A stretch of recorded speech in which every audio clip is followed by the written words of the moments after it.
Okay, so I'm back. We're just checking out this market snapshot here, and I've gone back to North America, and well, we've taken a look at a little bit about what the market's doing. I like the disparity here that I'm seeing between the SQs. Okay, that's pretty good. I'd like to see you guys spread out a little bit more, but take your time. Take your time doing it. Don't rush that number. You can see here, essentially, we got the internet segment, wholesale segment, and this is showing, this is like a cheap, down and dirty marketing perceptual map. So some of you guys are in marketing. Yeah, this thing's probably worth a quarter, but at least it tells you, where people are at. On the y-axis, we're looking at price and SQ. And at the x-axis, we're looking at product line breadth. You guys are all kind of crowded in there on product line breadth. So let's have that conversation now, all right? If you're down there low on SQ, you're sitting down there about a 4,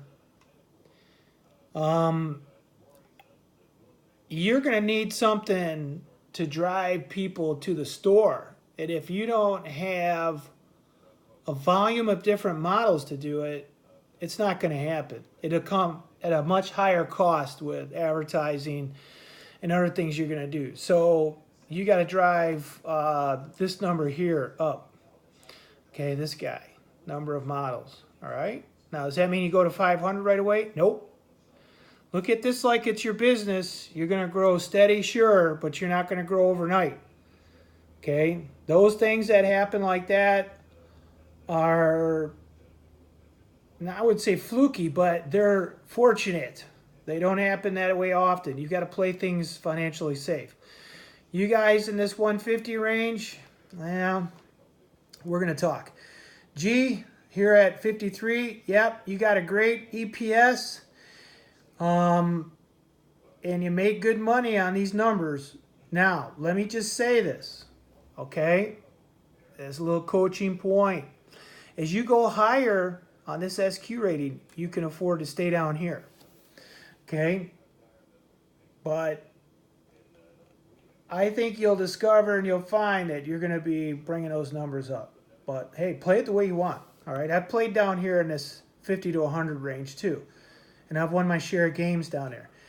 I've won my share of games between 250 and 500 too. So it just all depends on what strategy you're running here, okay? All right, cool. So let's take D, and we're gonna figure out what D's doing with some other stuff that they're into here. So we're gonna get into the back door of their offices here, and we're gonna go over to plant capacity and upgrades. All right. So one of the first things that you guys need to do is become efficient. And so reading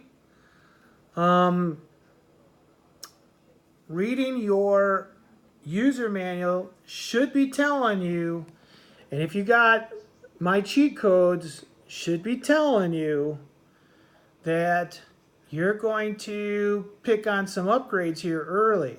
All right.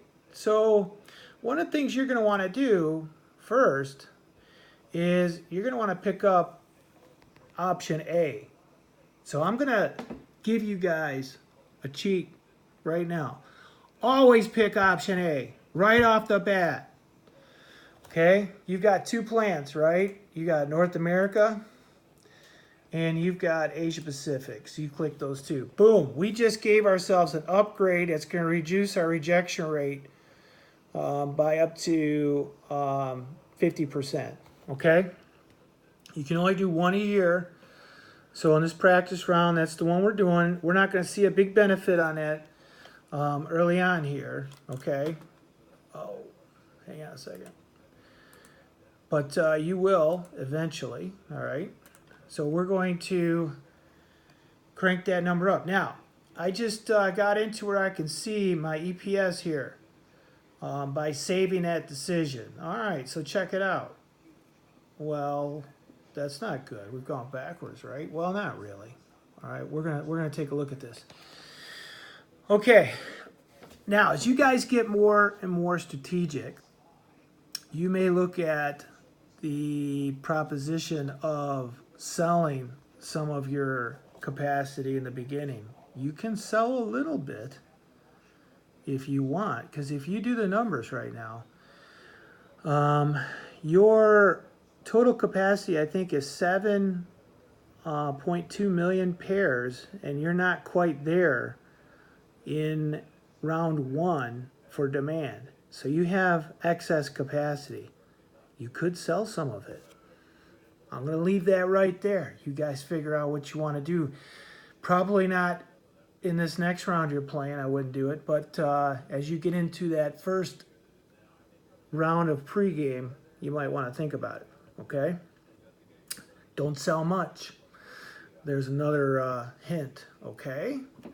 You can buy and sell capacity. All that information is in the user guide. Okay? You can text me. Email, call me, I'll give you some hints. There's a couple ladies in the class that are burning my phone up, and I'm telling them what to do because they want to know. I'm giving them hints, okay? I'm not going to sit here and, starve you for information. I'll give you guys, if I don't tell you exactly what to do, I'll point you in the direction that you need to go, okay? This is online learning at its best, and I'm right here for you guys. All right, that being said, we're going to leave that where it's at for capacity and purchases. Let's go to branded production here for a minute. Let's take a look at what we got going on here. Well, take a look at that. All right, so we need to make sure these numbers here are down as far as they can be, and they're not. In this top number here, percentage of superior numbers, these numbers change a lot. Now, one of the things you're going to want to do is you're going to want to look at how much you're putting into quality programs, all right? So 50 cents on a pair is pretty low. We're going to ratchet that up to about 90 cents, all right, in both sides. Now, what does that do? Well, that makes you much more efficient and effective. Look what it did to that SQ rating. So I want to drop that back down to a 4, and I'm going to. Okay, and I want to keep dropping these numbers down as far as I can. What I'm doing is taking cost out of my material, cost out of my product, so that I can make sure I'm efficient and effective in manufacturing here. Look how much we had in here, and we didn't really need it. All right. Whoops, I'm on the wrong one, manga. Excuse me. We're going to go back up to 90 here. I'm sorry. We're going to take this out of here. Okay. And we're going to keep dropping this down. All right, look at that. Down to 2K. Okay. Now, we just hit bottom. All right. Now, I got to bring superior materials up here just enough to hit 4. Okay, and that's where my value chain will be set. Boom. Okay. And I'm going to take this number here because we're playing at a 4. I'm going to crank that to 250. All right. I'm going to come over here. I'm going to do the same thing. Okay. I'm bringing this down until I get below a 4. That way I know I've taken as much cost out of this bad boy as I can. I'll go back up here to 4. I'll start dropping this down. Oh, there we are. Okay, that's the first thing you really need to do here on Monday morning is make sure you are costed right in the plans. All right, there, we're solid. Now, there's another thing that we can look at too. I want you guys to look at compensation and training. All right, we're gonna come back to this in a couple days here. All right, this too plays a role in the cost in your plans. All right, take a look at this. We're at basically 380 for OT, which this is going to end up going into, our overtime will go into private label. I'm digging that. All right, 3,000,009 goes into wholesale, and this is going into overtime. So you guys have adjusted, Team D has adjusted their capacity. Nice. You guys got out ahead of that way early. So I'm thinking you guys sold a little bit off, which is wise. All right. Okay, so production is pretty well set here. Okay. Now, take a look at what your cost is per pair. 26.24. All right. That's in North America. Take a look at what it is over here in Asia. It's 19.38. It's not bad, really.